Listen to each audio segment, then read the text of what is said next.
So finally I am back to content creation. अभी Diwali vacation पे मैं अपने घर गया हुआ था एंड बहुत मज़े कर लिए, फैमिली के साथ बहुत मज़ा आया।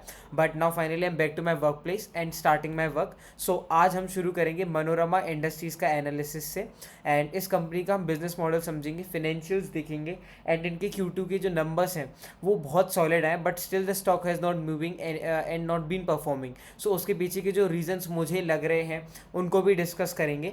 एंड लास्ट में हम इसके जो कॉल है, कॉल को पूरा डिकोड करेंगे। सो stay tune till the and. And मैं बिजनेस मॉडल बहुत ईजिली तरीके से समझाने वाला हूँ एंड ट्रस्ट मी बहुत मज़ा आएगा। So stay tune till the end. So शुरू करते हैं सबसे पहले मनोरमा इंडस्ट्रीज़ के बिजनेस मॉडल से। सो मनोरमा इंडस्ट्रीज़ बेसिकली करता क्या है कि ये ना कोको बटर इक्विवेलेंट्स और स्पेशलिटी फैट्स एंड बटर्स बनाता है, एक्जॉटिक सीड्स और नट्स जो कि इंडिया और अफ्रीका से सोर्स करे जाते हैं। अब बेसिकली मनोरमा दो टाइप की चीज़ें बनाता है, कोको बटर इक्विवेलेंट्स और स्पेशलिटी फैट्स एंड बटर्स। ठीक है, ये जो दो मैंने कंपोनेंट्स बोले ना, ये यूज़ करे जाते हैं चॉकलेट्स में और आपका कॉस्मेटिक इंडस्ट्रीज़ में, जैसे कि आपका शैम्पू हो गया, बॉडी वॉश हो गया, इन सब चीज़ों को बनाने के लिए। बेसिकली इन दो प्रोडक्ट्स का जो यूज़ है वो बहुत ही एक्सपोनेंशियल, बहुत वाइड कैटेगरी में यूज़ करे जाते हैं प्रोडक्ट्स। एंड वर्ल्ड वाइड केवल 3 से 4 कंपनीज हैं जो कि इस स्पेस में ऑपरेट करते हैं and Manorama is the one जो कि इनमें सबसे बड़ा और लीडिंग प्लेयर है in the entire space. And if I talk about इनका जो क्लाइंट बेस है, so it is very very rich, बहुत ही रिच क्लाइंट बेस है इनका। इनके जो टॉप 3 क्लाइंट्स हैं उनमें से अगर मैं बात करूँ देन मॉन्डलेज, नेस्ले एंड हर्शीज इनके टॉप 3 क्लाइंट्स हैं। वाइल जो इनके टॉप 10 क्लाइंट्स हैं वो इनके रेवेन्यू में 40% कंट्रीब्यूट करते हैं। एंड इनका मोस्टली रेवेन्यूज़ एक्सपोर्ट से आता है। डोमेस्टिक 42% है, वाइल एक्सपोर्ट 58% है।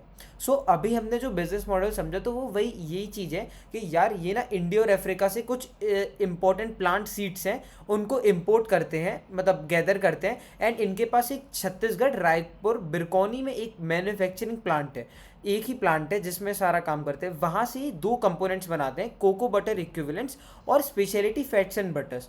इन दो कंपोनेंट्स को फिर ये जो कंपनीज होती है, चॉकलेट्स की कंपनी या फिर कॉस्मेटिक की कंपनी, कन्फेक्शनरी प्रोडक्ट्स की कंपनी, उनको सप्लाई करते हैं। B2B बिजनेस है। ठीक है, एक बार और अच्छे से अगर मैं समझाऊँ इनका बिजनेस मॉडल, देन ये जो इनकी इन्वेस्टर प्रेजेंटेशन थी, सो उसमें एक अच्छे से इन्होंने समझाया यहाँ पर प्रॉपर एक फ्लो चार्ट टाइप बना के। सो बेसिकली क्या करते हैं, ये एक्जॉटिक ट्री बोर्न सीड्स को प्रोक्योर करते हैं इंडिया से और अफ्रीका से। इंडिया से sal, mango, kokum and mowra seeds procure करते हैं, वेल अफ्रीका से शिया सीड्स को प्रोक्योर करते हैं। एंड इन सीड्स को फिर यहाँ पर अपने रायपुर वाले प्लांट में लाते हैं और वहाँ पे उनसे एक्सट्रैक्ट करते हैं इंपॉर्टेंट मटेरियल, उन सीड्स को प्रोसेस करते हैं। फिर प्रोसेस करने के बाद उनमें से कोको बटर इक्विवेलेंट्स और स्पेशलिटी फैट्स एंड बटर्स को मैन्युफैक्चर करते हैं। एंड इन दोनों ही प्रोडक्ट्स को फिर वो सेल करते हैं Fortune 500 companies, chocolate companies, confectionery, cosmetic companies को। एंड जो बचा हुआ वेस्ट होता है उसको वो कैटल फीड इंडस्ट्री में, कैटल ओनर्स हैं उनको सेल करते हैं। सो आई होप कि बिजनेस मॉडल बहुत अच्छे से समझ आ गया होगा। एंड स्टिल अगर नहीं आया देन आप रिप्ले करके एक बार और अच्छे से समझ सकते हो। किसी भी कंपनी, आई वुड से कि किसी भी कंपनी या स्टॉक को अगर आप पकड़ रहे हो ना, उसका एनालिसिस कर रहे हो, then business model is one of the most important thing. बहुत ज़रूरी है बिजनेस मॉडल को समझना, क्योंकि होता क्या है कि आपको पता नहीं चलता कि कब स्टॉक को एग्जिट करना है, कब कैसी साइकिल घूम जाएगी। सो एक बार धंधे को समझ लो। एंड एक और चीज़ आई वुड से इंपॉर्टेंट है, वो मैंने जो सीखा कि यार प्रॉफिट है ना वो किंग है, प्रॉफिट किंग है और सेल्स ग्रोथ क्वीन है। ठीक है, तो प्रॉफिट मेन, आप कोई भी बिजनेस करते हो उसका जो मेन मोटिव होता है ना, प्रॉफिट कमाना होता है। सो गो फॉर कंपनीज जो कि हाई रेट से अपने प्रॉफिट्स को कंपाउंड कर रहे हो। And in the case of Manorama it is the same, ये अच्छे हाई रेट से अपने प्रॉफिट्स को कंपाउंड कर रहे हैं। अभी हम इनके फाइनेंशियल्स को देखेंगे। So here we move to their financials. So अभी जो क्वार्टर था Q2 FY26, उसमें इनका सेल्स 66% से बढ़ा और इनका जो प्रॉफिट आफ्टर टैक्स है, मतलब कि हाथ में जो नेट प्रॉफिट होता है ना, वो 106% से बढ़ा, मतलब कि डबल हो गया, ऑलमोस्ट डबल से भी ज़्यादा। एंड अगर मैं H1 की बात करूं, मतलब जो इस फाइनेंशियल है 26 के स्टार्टिंग के 6 मंथ्स है, उसमें इनका रेवेन्यू 86% से बढ़ा, वेल जो इनका पैट था, नेट प्रॉफिट, वो 162% से जंप हुआ। बेसिकली आप देखोगे कि जो रेवेन्यू है अगर वो 86% से हुआ तो पैट है वो डबल उससे 162% से हुआ। यही सेम चीज़ इन्होंने अगर आप देखो कि FY25 में भी करा था। FY25 में इनका रेवेन्यू 69% से ईयर ऑन ईयर बढ़ा, वाइल इनका जो प्रॉफिट आफ्टर टैक्स था, नेट प्रॉफिट, वो 179% ईयर ऑन ईयर से बढ़ा था लास्ट फाइनेंशियल ईयर 25 में। सो फाइनेंशियली कंपनी बहुत अच्छा कर रही है और Q2 इनका बहुत सॉलिड था। एंड जस्ट अ क्लैरिफिकेशन, एक इस बार जो गाइडेंस था, फुल ईयर गाइडेंस था 36 से 40% का, मतलब इन्होंने बोला था कि हम 40% से अपने सेल्स को ग्रो करेंगे, बट इनका जो H1 है उसमें इन्होंने उससे डबल पेस से ग्रो करा है। 40% गाइडेंस था and they have grown at 86%। So huge, मतलब आप कह सकते हो बहुत अच्छे लेवल पे ग्रोथ दिखा रही है कंपनी। एंड ऑपरेटिंग लेवरेज तो दम दम से मिल रहा है। प्रॉफिट ग्रोथ जब भी सेल्स ग्रोथ से ज़्यादा होती है, हम उस कंडीशन को कहते हैं operating leverage. And in the case of Manorama industries it is perfectly fine, मतलब इनको जो सेल्स ग्रोथ है उससे कई गुना ज़्यादा है प्रॉफिट ग्रोथ, सो इनको ऑपरेटिंग लेवरेज भी मिल रहा है क्योंकि इनके एबिटा मार्जिन्स में एक्सटेंशन है, पैट मार्जिन्स में एक्सटेंशन है। अगर आप देखो कि लास्ट Q2 में 13.7% के थे पैट मार्जिन्स, वेल इस बार Q2 में इनके पैट मार्जिन 17% हो गए। सो बेसिकली 3 से 4% का यहाँ पर बढ़ोतरी दिखी है अपन को, मतलब एक बढ़ गया है 3 से 4% पैट मार्जिन। इसके पीछे का प्राइमरी रीज़न था एबिटा मार्जिन्स का बढ़ना। सो यहाँ पर बिजनेस अच्छे से जल्द अपने मार्जिन्स को भी बढ़ाता जा रहा है। लाइक लास्ट ईयर 23-24% के मार्जिन्स थे एंड इस साल EBITDA margin are in the range of 26, 27, 28%। So very good thing for a business जब वो अपने मार्जिन्स को भी बढ़ा पाए। ठीक है, अब कुछ इंपॉर्टेंट फाइनेंशियल रेशियोज़ को समझेंगे हम, क्योंकि ये रेशियोज़ जो हैं इन्होंने अपने कॉन कॉल में बड़ा जिक्र करें रेशियोज़ का। सो रिटर्न ऑन इक्विटी जो है, रिटर्न ऑन इक्विटी इनका इस बार H1 FY26 में 37% था। ये लो टू हाई है। लास्ट ईयर मतलब पहले ये 30% के रेंज में था एंड अब ये 37% हो गया। सो जब भी ROE बढ़ता है, ROE बढ़ना मतलब प्रॉफिट आपका बढ़ रहा है, आप जितना पैसा लगाए सो आपका उस पर आप जितना रिटर्न जनरेट कर रहे हो वो होता है ROE। एंड ROE का बढ़ना low to high direction is very good thing for a business, so it is a very good point. And इनका जो रिटर्न ऑन कैपिटल एम्प्लॉयड है वो 50% है, ये भी कंटिन्यूसली बढ़ता गया। सो it is again a good point. So continuously improvement देखा गया इनकी वर्किंग कैपिटल डेज में। पहले FY25 में लास्ट ईयर तक 151 डेज की वर्किंग कैपिटल साइकिल थी और अब H1 FY26 में इन्होंने इस साइकिल को 60 डेज से रिड्यूस करके 91 डेज का कर दिया है। So a very good thing I would say, बहुत अच्छा काम करा है इस बार इन्होंने कि 6 महीने में ही इतना अच्छा इंप्रूवमेंट लिया है। एंड इनका टारगेट है 75 डेज की वर्किंग कैपिटल साइकिल अचीव करने का विद इन नेक्स्ट 2 ईयर्स, मतलब 1-2 साल के अंदर में इनका टारगेट है कि ये इतने की क्या कहते हैं 75 डेज की वर्किंग कैपिटल साइकिल को अचीव करें। So a very good thing for the business, क्योंकि ये वर्किंग कैपिटल साइकिल जिनको नहीं पता, मेनली जब ये पैसा लगाते हैं एक बार तो वो वापस आने में जितना टाइम लगता है वो वर्किंग कैपिटल साइकिल आप इन शॉर्ट ऐसे समझ सकते हो। सो इस साइकिल को जितना ज़्यादा से ज़्यादा जल्दी पैसा आपके पास आएगा उतना जल्दी आपकी उतना हेल्दी कैश फ्लो होगा, आपके पास ज़्यादा से ज़्यादा कैश होगा। सो वर्किंग कैपिटल से पहले इनका पैसा बाजार में 151 डेज तक फंसा रहता था, बट अब 90 डेज तक ही फंसता है। एंड देयर से देखो यार, कोई भी बिजनेस करो पैसा तो फंसेगा, ऐसा नहीं है कि तुम तुरंत मान लो तुम्हें तुरंत कैश आ जाए, जनरली पैसा फंसता है। एंड ये इस चीज़ को कम से कम करने की कोशिश कर रहे हैं कि भाई पैसा जो फंस रहा है वो कम दिनों के लिए फंसे। सो 91 डेज पे आ गए, 75 डेज का टारगेट, एंड आई थिंक ये 1 साल के अंदर में उस टारगेट को भी अचीव कर लेंगे।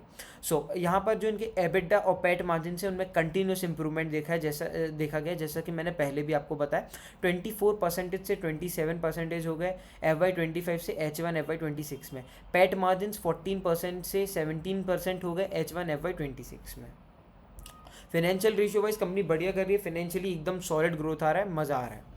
ठीक है, अब जैसा कि अपन देखेंगे इनका कॉनकॉल क्योंकि इनका 6 महीने में हुआ था तो बहुत सारी बातें हुई यहाँ पर, अराउंड 20 पेजेस का ट्रांसक्रिप्ट था। सो कॉनकॉल के मैंने प्रॉपर नोट्स बनाए हैं खुद से एंड बहुत इंपॉर्टेंट पॉइंट्स हैं जो कि हमें पढ़ने चाहिए। सो कॉनकॉल में अगर मैं बात करूँ तो इन्होंने ना इस बार अच्छी चीज़ क्या करी, इनका जो रेवेन्यू गाइडेंस था पहले FY26 का वो था 1050 करोड़ का, अब ये आए और इन्होंने बोला कि भाई इतना तो नहीं, अब हम ज़्यादा करेंगे, 1150 प्लस करोड़ जाएंगे, मतलब पहले 40% का गाइडेंस था, अभी आके 50% का गाइडेंस कर दिया। सो नेक्स्ट लेवल थिंग, बहुत अच्छा लगा। कंपनी ओवरऑल 25 से 30% वॉल्यूम ग्रोथ टारगेट कर रही है इन फाइनेंशियल 26 एंड रेस्ट 25 से 30% इनका वैल्यू ग्रोथ से आएगा। अब जिनको नहीं पता वॉल्यूम ग्रोथ और value growth, so basically volume growth क्या होता है, जब आप नंबर ऑफ प्रोडक्ट ज़्यादा बेचते हो उससे जो सेल्स में ग्रोथ है वो वॉल्यूम ग्रोथ है। लेट से पहले आप 10 प्रोडक्ट बेच रहे थे जो कि 10 रुपए के थे, तो पहले सेल्स था 100 रुपये। अब आप 10 रुपए के ही प्रोडक्ट 15 प्रोडक्ट बेच रहे हो, तो आपने नंबर ऑफ प्रोडक्ट सोल्ड बढ़ा दिए, सो यहाँ से आपके 150 रुपीज़ का रेवेन्यू आ गया। सो बेसिकली अगर आप देखोगे तो ये जो क्वांटिटी सोल्ड बढ़ाई उसके कारण मतलब वॉल्यूम ग्रोथ के कारण आपका सेल्स ग्रोथ आया। And value growth is basically जब आप जो प्रोडक्ट बेच रहे हो उसका प्राइस बढ़ा दो। पहले मैं 10 रुपए के 10 प्रोडक्ट बेच रहा था, अब मैं वही प्रोडक्ट 10 बेच रहा हूँ पर 12 रुपए के बेच रहा हूँ, सो मेरे 120 रुपीज़ का सेल्स हो गया। सो 20% वैल्यू ग्रोथ आया यहाँ पर। सो इस केस में, कंपनी के केस में वॉल्यूम ग्रोथ भी है, वैल्यू ग्रोथ भी है, मतलब सॉलिड एग्जीक्यूशन चल रहा है। वॉल्यूम ग्रोथ इनका 25 से 30% रहेगा, सेम रेंज में इनका वैल्यू ग्रोथ रहेगा। नेक्स्ट लेवल थिंग, कंपनी अपनी जो एग्जिस्टिंग कैपेसिटी है, फ्रैक्शनेशन कैपेसिटी, वो 40,000 मेट्रिक टन्स पर एनम की, उसको ये टारगेट कर रहे हैं 52,000 मेट्रिक टन्स पर एनम बनाने का। सो बेसिकली 30% का इंक्रीज आ जाएगा इनकी कैपेसिटी में। एंड ये चीज़ ये अभी Q3 में करने वाले हैं, इस साल के दिसंबर एंड में, ये आई गेस 15 से 20 दिन में, दिसंबर के महीने में ही हो जाएगा। सो Q3 के जो रेवेन्यूज़ रहेंगे उनमें थोड़ा मोड़ा इम्पैक्ट तो फॉर श्योर आएगा क्योंकि प्लांट बंद रहेगा इस पर्पज़ के लिए।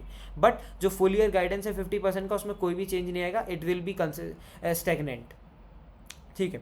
अब कॉन कॉल में एक और इंपॉर्टेंट चीज़ बात करेगी थी, ये कंपनी बनाती है कोको बटर इक्विवेलेंट्स। एंड अभी रिसेंटली हो क्या रहा है, जो कोको होता है ना, कोको तो कोको की ना प्राइसेस में फॉल आ रहा है बहुत अच्छा खासा। सो कंपनी ने एक डायरेक्टली हमको बताया कि यार जो कोको प्राइसेस हैं उनसे जो प्रोडक्ट ये बना रहे हैं CBE, उसका कोई भी रिलेशन नहीं। वो कोको प्राइसेस चाहे जितना बढ़े चाहे जितना कम हो, हमें कोई फ़र्क नहीं पड़ता। एंड इनके प्राइसेस, वॉल्यूम्स वगैरह कंपनी के साथ जो ऑर्डर रहता है वो ऑलरेडी डिसाइडेड होते हैं, टारगेट सेट होते हैं। सो इनको इतना ज़्यादा फ़र्क नहीं पड़ता कोको प्राइसेस के फ्लक्चुएशन से। एंड इन्होंने ये चीज़ क्लियरली क्या कहते हैं, आई वुड से मतलब क्लैरिफाई करी। अगर मैं बात करूँ इनके कैपेक्स प्लान्स की, so they are targeting 450 crore capital expenditure in next 2 years, जो कि प्रॉपर एक्सपेंशन में डालने वाले हैं, जिससे बैकवर्ड इंटीग्रेशन करेंगे, फॉरवर्ड इंटीग्रेशन करेंगे और कैपेसिटी एक्सपेंशन करेंगे। अब बैकवर्ड फॉरवर्ड इंटीग्रेशन होते क्या हैं? So mainly backward integration is जब ये अपनी कोई मतलब जो प्रोसेस ऑलरेडी कर रहे हैं, रॉ मटेरियल कहीं बाहर से ले रहे थे उसको खुद बनाने लगे, ऐसा समझ सकते हो, ये होता है बैकवर्ड इंटीग्रेशन। सो उससे क्या होगा, कॉस्ट कम हो जाएगी, मार्जिन्स बढ़ जाएंगे, तो प्रॉफिटेबिलिटी अगेन बढ़ेगा, ऑपरेटिंग लेवरेज मिलेगा। ठीक है। और फॉरवर्ड इंटीग्रेशन समझ सकते हो कि कोई प्रोडक्ट पहले चॉकलेट के लिए एक प्रोडक्ट बना के दे रहे थे, कोई लिक्विड बना के दे रहे थे, अब वो लिक्विड के बाद जो चीज़ें कंपनी बनाती थी उसको भी थोड़ा थोड़ा बना के देने लगे, मतलब आगे का काम कर दिया कंपनी का। सो फॉरवर्ड इंटीग्रेशन हो गया। एंड एक्सपेंशन तो हमें पता ही है कि फैसिलिटी, मैन्युफैक्चरिंग फैसिलिटी बढ़ा दी, वो फैसिलिटी एक्सपेंशन हो गया।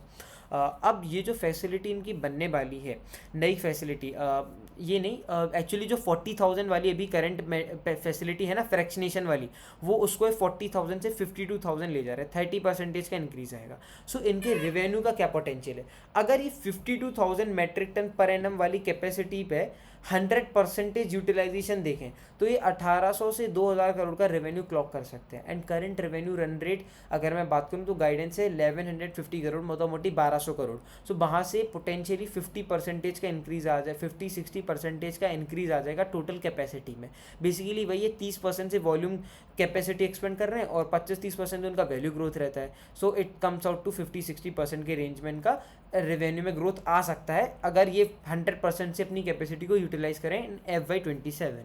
ठीक है। हालांकि ये कोई गाइडेंस ही नहीं 1800 से 2000 करोड़ वाला। हाँ, अब हम बात करेंगे कि और भी कुछ इंपॉर्टेंट पॉइंट्स थे कॉन कॉल में। सो कंपनी ने ना एक लैंड एक्वायर करा है बिरकोनी फैसिलिटी में, जो अपकमिंग कैपेसिटी एक्सपेंशन है उसको सपोर्ट करने के लिए। क्या है कि इनका छत्तीसगढ़ रायपुर में जो बिरकोनी है जगह, वहाँ पर एक इनका कैपेसिटी है, मैन्युफैक्चरिंग फैसिलिटी, जो प्रॉपरली यूटिलाइज लेवल पे है। अभी अगर मैं बात करूँ उसका प्लांट जो है वो 80 से 85% की कैपेसिटी यूटिलाइजेशन पे चल रहा है। सो इस प्लांट को कंटिन्यूसली एक्सपेंड कर रहे हैं। अभी 40,000 था, इसको 52,000 लेके जा रहे हैं एंड आगे जाके और भी एक्सपेंड करेंगे। सो उसके लिए जो इन्होंने लैंड खरीद लिया, अभी अपनी जो एग्जिस्टिंग फैसिलिटी उसके बगल में ही एक और लैंड खरीद लिया जहाँ से एक्सपेंड करेंगे। करेंगे। इनके मार्जिन बहुत हाई रेंज में 27% के रेंज में EBITDA margin, and they are confident of sustaining those margin, मतलब ये मार्जिन को सस्टेन कर पाएंगे, ये कॉन्फिडेंट है। अब इन्होंने इंटरनेशनली दो चीज़ें अच्छी अचीव करी हैं। सो फर्स्ट ऑफ ऑल इन्होंने क्या करा कि गवर्नमेंट ऑफ बुर्किना फासो, जो कि अफ्रीका की गवर्नमेंट है, उसके साथ उन्होंने मेमोरेंडम ऑफ अंडरस्टैंडिंग साइन करा एक प्रोसेसिंग फैसिलिटी बिठाने का वेस्ट अफ्रीका में, basically working on backward integration. मतलब कि ये हो क्या रहा है, पहले ना ये अपनी सीड्स प्रोक्योर करते थे वेस्ट अफ्रीका से, शिया सीड्स को। अब ये क्या करेंगे, उन शिया सीड्स के लिए इन्होंने वहाँ पर मैन्युफैक्चरिंग फैसिलिटी लगा दी, जहाँ से प्रोसेस वहीं पर ही कर देंगे। सो यहाँ पर आते आते उतना ज़्यादा काम नहीं बचेगा इंडिया में, डायरेक्ट फ्रैक्शनेशन वगैरह का काम शुरू हो जाएगा, कोको बटर इक्विवेलेंट यहीं बनेगा, प्रोसेसिंग वहाँ से बढ़ जाएगी। सो बैकवर्ड इंटीग्रेशन बढ़ जाएगा वहाँ से, वहाँ पर भी सोशल एम्प्लॉयमेंट बढ़ रहा है, सोशली अच्छा है कंपनी के लिए, गवर्नमेंट के लिए, वो तो चीज़ अच्छी है ही, बट बैकवर्ड इंटीग्रेशन बढ़ जाएगा। सो कॉस्ट कंट्रोलिंग हो जाएगी, कॉस्ट में अच्छा खासा लमसम बच जाएगा, एंड मार्जिन अच्छे बढ़ जाएंगे। सो बेसिकली इनको इंप्रूवमेंट मिलेगा, ऑपरेटिंग लेवरेज और अच्छे से मिलेगा। अब बात करेंगे हम लैटिन अमेरिका की। सो लैटिन अमेरिका में कंपनी ने एक एग्रीमेंट करा है डेकिल कंपनी के साथ ब्राज़ील में, to utilize their processing facilities for manufacturing of specialty fats and intended for the regional market. इन्होंने क्या करा, डेकिल करके एक कंपनी है ब्राज़ील में, उसके साथ एक टाइप करा, एंड वहाँ पर ये स्पेशलिटी फैट्स बनाएंगे लैटिन अमेरिका मार्केट के लिए, मार्केट पेनिट्रेशन के लिए, मतलब कि मार्केट को जल्दी कैच करने के लिए। क्या इंडिया में बनाएंगे, उतनी कैपेसिटी ऑलरेडी 100% पे है, बनाएंगे टाइम लग जाएगा। सो इन्होंने एक एग्जिस्टिंग कंपनी थी डेकिल, उसके साथ टाइप कर लिया, एंड उनसे कहा कि भाई हम तुम्हारे साथ मिलके बनाएंगे, एंड इससे उसको भी फ़ायदा, हमको भी फ़ायदा। सो मार्केट पेनिट्रेशन में, मार्केट में मनोरमा का नाम भी बढ़ेगा अगर ये जल्द से जल्द मार्केट शेयर कैप्चर कर पाएंगे, है ना।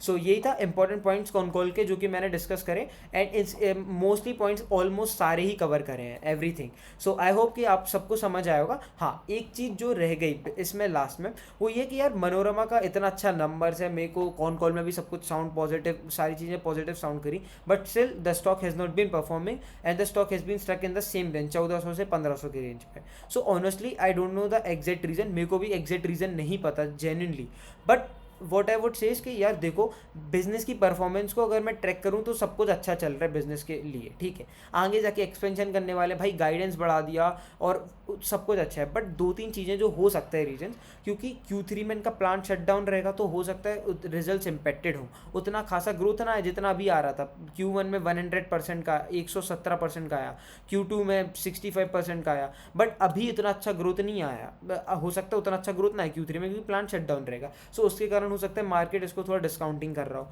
एक चीज़ रीज़न ये होगा। दूसरा रीज़न FY27 की गाइडेंस बहुत लोगों ने इनसे जाने की कोशिश करी कॉल में, बट उन्होंने नहीं बताया। एंड तीसरा रीज़न जो मेरे को बहुत प्रोबेबली लगता है, द थिंग इज कि बिजनेस कंटिन्यूसली परफॉर्म करता जा रहा है एंड स्टॉक परफॉर्म नहीं कर रहा है। सेम हुआ था बहुत सी कंपनीज के केस में होता है, like in the case of I would say कि सिरमा के केस में भी एक बार हुआ था, केन्स के सिरमा के केस में, हाँ सिरमा के केन्स में आई गेस हुआ था ये चीज़। और V2 retail one of the best example, like अच्छा नंबर्स आ रहा था Q1 में, बट स्टिल स्टॉक और गिरता जा रहा था, 1600 तक चला गया था, 1700-1800 की रेंज में था, एंड एकदम से Q2 का रिजल्ट आया, उसके पहले से मोमेंटम बनाना शुरू कर दिया, 50% भग गया, 50% ज़्यादा, 2300-2400 के लेवल्स पे। सो वो अलग ही चीज़ है। सो हो सकता है कोई भी एक डिस्क्लेमर है, कोई भी बाय और सेल कॉल नहीं है, ना कोई रिकमेंडेशन है, बट हो सकता है अभी उतना अच्छा मोमेंटम ना आ रहा हो स्टॉक में, and I don't know the honestly the exact reason, but मैं बिजनेस परफॉर्मेंस को ट्रैक कर रहा हूँ। ऑनेस्टली बिजनेस के साथ सब कुछ अच्छा चल रहा है, एंड जो भी चीज़ था वो मैंने आपको एग्जैक्ट 1-to-1 बताया कौन कॉल में क्या क्या चल रहा है। So it's up to your call, आपको क्या करना है, वेदर आपको बिजनेस को परचेज करना है, सेल करना है, या फिर होल्ड करना है। So that's all for that is signing off Raghav Tikaria.